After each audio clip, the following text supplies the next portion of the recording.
எனது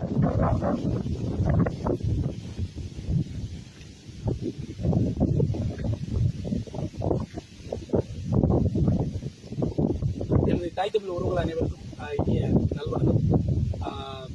பாண்டியர்கள் தேடி பயணம் வரலாற்று ஆய்வுள்ள உறவுகளில் ஒருவர். தற்போது வந்து திருநெல்வேலி எல்லையில் உள்ள தூத்துக்குடி மாவட்டத்துக்கு உட்பட்ட நாட்டார்குளம் என்கின்ற கிராமத்துக்கு வந்திருக்கேன். என்ன ஒரு விடயம்னா, இங்கே வந்து நமது பழந்தமிழ் போர் வீரர்களின் ஒரு நடுக்கல் இருக்கு. இங்க பாருங்க, மிகவும் தொன்மையான புராதன ஒரு சின்னம் இது, ஒரு நடுக்கல் இது. இந்த நடுக்கல்ல என்ன விசேஷம்னா, 3 போர் வீரர்கள் வந்து சிற்பமாக செஞ்சுக்கிறாங்க. இங்க பாருங்க, போர் வீரர்களுக்கு உண்டான தலைப்பாகை, அரையாடை மற்றும் குருவால் மற்றும் ஒரு பெரிய வாள் வச்சிருக்கிறாங்க. பாருங்க, பெரிய வாள், குருவால், தலைப்பாகை, அரையாடை போருக்கு சொல்வது போல தோற்றமளிக்குது. இந்த 3 வீரர்களும் இந்த தாய் தமிழ் மண்ணிற்காக களமாடிய வீரர்கள் என்பதில் எங்க ஒரு ஐயப்பாடும் இல்லை. ஒரு வரலாற்று ஒரு சின்னமாக தோற்றமளிக்குது.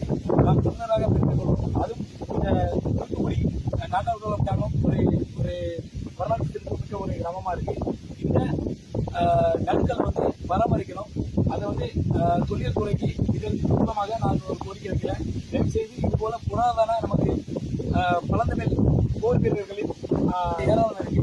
நாம் பார்ப்பது நாட்டார்குளம் என்கின்ற கிராமத்தில் இருக்கக்கூடிய நடுக்கல். இந்த கல்லை பாருங்க, இது வந்து தனிச்சு விடப்பட்டிருக்கு.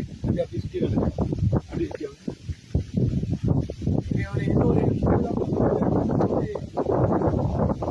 சரியான கட்டமைப்போட இதை வந்து பாதுகாக்கணும் அப்படிங்கிற ஒரு கோரிக்கையை தமிழ் உறவுகளில் ஒருவனாக நான் முன்வைக்கிறேன். நன்றி உறவுகளே. பாண்டியல் தேடி பயணம் வரலாற்று ஆய்வுக்குழு உறவுகளில் ஒருவன் மரத்தமிழ் செல்வன் பாண்டியன் தேவர். நன்றி.